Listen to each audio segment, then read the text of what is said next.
Halo owners, hari ini kita bakal ngebahas terkait dengan gimana cara melayani transaksi penjualan dan juga gimana cara kita melakukan setting kas harian. Nah, langsung aja kita masuk ke menu kas harian terlebih dahulu.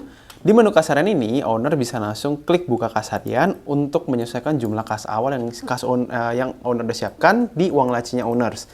Jadi kalau misalnya uang lacinya owners pas pagi-pagi buka toko udah siapkan uang di 500.000, tinggal dimasukkan aja jumlah kas awal 500.000. Lalu setelah itu tinggal klik buka.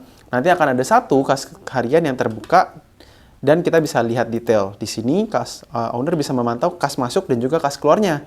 Baik dari uang kas atau uang tunai yang masuk dari penjualan, dari top up deposit, dari pembayaran piutang, retur pembelian, sampai ke kas tambahan. Begitu juga untuk pengeluaran kas yang keluar, baik dari kembalian, retur penjualan, pembayaran lainnya, pembelian stok, transaksi yang dibatalkan, pembayaran hutang, sampai without deposit. Dan nanti akan ada total cash akhir di mana owners bisa melihat secara detail nih berapa uang kas saya ketika tutup toko. Apakah sudah sesuai yang di sistem dengan yang di laci. Nah, kabar baiknya setelah owner sudah berhasil menutup atau status kas harian juga sudah ditutup, owner bisa melihat laporannya di sini dan akan menampilkan data yang lebih detail lagi.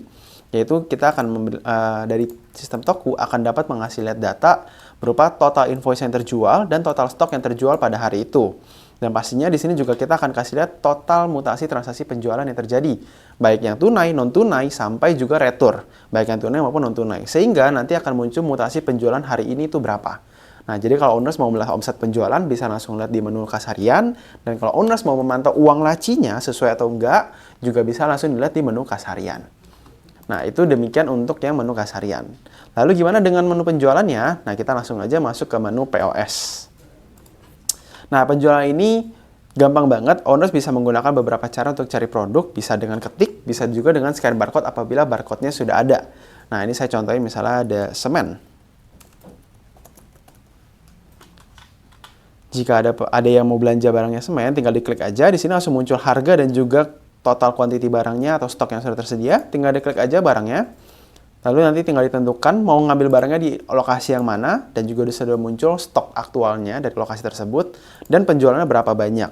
Nah, di sini harga barangnya sudah menyesuaikan harga standar dan pastinya sudah ada harga minimum. Jadi kalau misalnya ada yang nawar dari kasir ataupun karyawan udah nggak perlu nanya-nanya lagi. Nah, dari sini harga barang tinggal disetting aja. Kalau misalnya ada yang nawar, kita bisa sesuaikan harganya, yang penting tidak di bawah harga minimum. Nah, kalau misalnya 35.000 kita masih bisa simpan, tapi kalau sudah di bawah harga minimum Rp1.000 saja, ini sudah tidak bisa disimpan.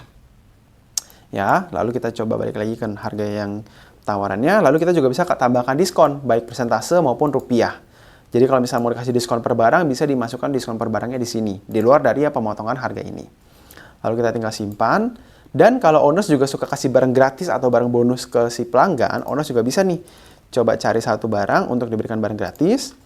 Habis itu dipilih seperti tadi, dipilih ngambil barangnya di mana, lalu kuantitinya berapa, dan terakhir tinggal centang untuk dijadikan bonus. Nanti ketika kita klik, harganya berubah jadi 0 dan kita simpan, artinya kita kasih barang bonus ke si pelanggan. Nah, di sini juga owners bisa masukkan diskon per nota. Kalau tadi kita bisa masukkan diskon per barang, di sini kita bisa masukkan diskon per nota dengan klik masukkan diskon di sini, bisa bayar persentase, bisa bayar rupiah. Misalnya diskon 50.000, kita tinggal simpan aja. Nanti totalnya berubah dari 3,5 jadi 3.450. Nah, lalu jika owners ingin menyimpan transaksi ini apabila belum kelar, tinggal klik save atau warna pink, icon warna pink di bawah sini, ya nanti dia akan menuju ke keranjang. Tapi kalau mau langsung dilanjut, bisa langsung klik angka nominal total yang warna hijau. Nah, sebelum lanjut, pastikan owners tahu nih pelanggannya siapa. Kalau misalnya owners nggak tahu yang belanja siapa, ini dibiarkan saja data pelanggannya tetap dengan tulisan CS atau pelanggan. Tapi kalau pelanggan ini hutang, deposit, ataupun langganan dan juga COD, owners wajib memilih data pelanggan dari data pelanggan yang owners sudah isi di menu relasi. Atau bisa ditambahkan pelanggan baru juga di sini. Nah, saya contohkan misalnya Pak Yanto.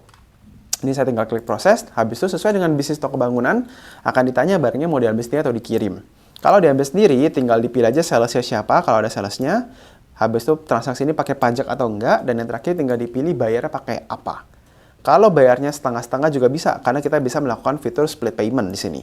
Nah, di sini tinggal dimasukin aja nominalnya, split paymentnya berapa. Misalnya bayar tunai 500.000 sebagai tanda jadi, sisanya dimasukkan ke piutang.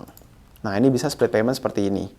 Nah, kalau misalnya barangnya dikirim, tinggal ditentukan aja tanggal kirimnya kapan, lalu diisi juga nih data penerimanya siapa, nomor teleponnya, dan alamatnya di mana. Gitu ya. Tapi kalau misalnya owners belum ngisi data pelanggan sebelumnya, maka ini semua akan kosong nih. Tapi kalau owners sudah isi data pelanggan, ini semua akan otomatis terisi merefer ke data pelanggan yang owners sudah lengkapi di menu relasi. Nah, di sini juga owners ditambahkan biaya tambahan di sini, baik ongkir maupun jasa bongkar. Gitu ya. Dan terakhir, owners tinggal tentukan kembali nih, sisa metode pembayarannya mau dimasukin kemana. Temponya juga kita bisa atur sendiri. Kalau misalnya COD ya ditentukan aja misalnya 1 atau 2 hari karena mengikuti pengiriman. Tapi kalau memang temponya karena hutang, kita kasih maksimal hutangnya sesuai dengan yang owners ingin berikan kepada si pelanggan. Nah, setelah itu tinggal klik proses dan konfirmasi. Nah, jika ada kembalian, maka secara otomatis sistem akan mengkalkulasi kembaliannya berapa yang harus dikembalikan dalam bentuk tunai. Tapi kalau nggak ada, maka kembaliannya tulisannya 0 dan tinggal lanjut ke cetak struk.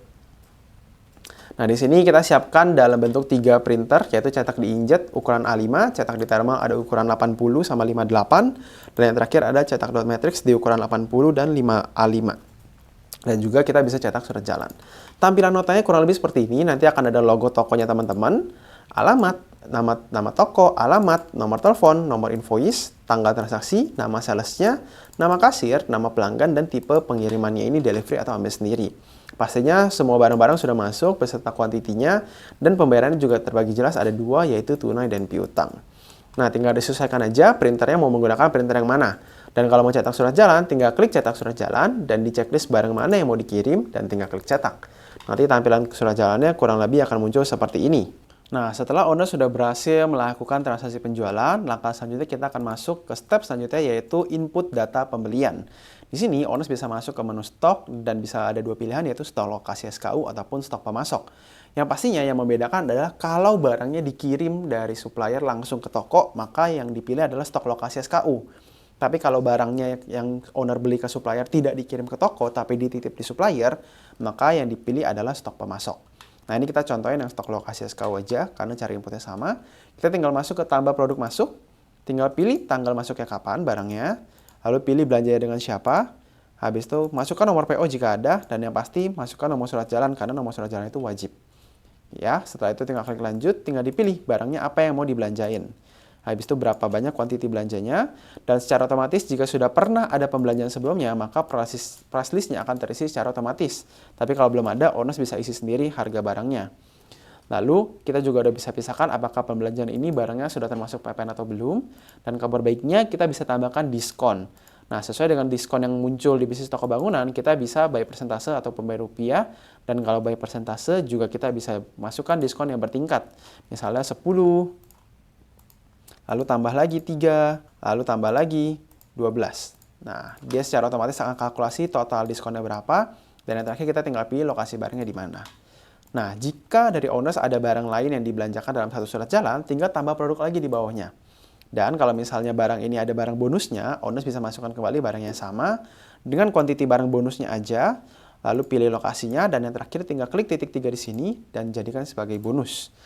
Nah, kabar baik juga, owners apabila ada jasa bongkar, jasa ongkir, dan lain sebagainya, owners bisa klik tambahkan di sini dan tambah biaya atau ubah biaya tambahan, dan kita tambahkan. Bisa diatur mau masuk harga modal atau enggak, dan kita tinggal tambahin biaya tambahannya berapa. Misalnya 50.000 untuk jasa bongkar.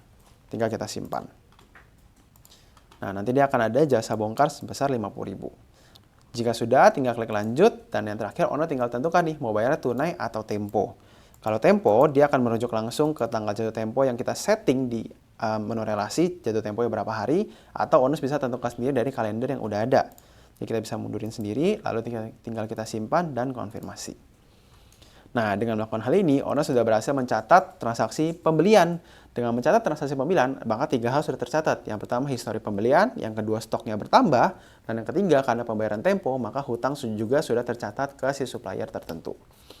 Nah, demikian hari ini yang kita pelajari terkait dengan pengaturan kas harian, lalu menu penjualan di POS kasir, dan juga pastinya menu pembelian di menu stok. Nah, jika owners ada pertanyaan lebih lanjut, owners bisa langsung tanyakan ke tim toko terkait atau bisa ditanyakan di grup WhatsApp yang telah tersedia. Sekian dan terima kasih.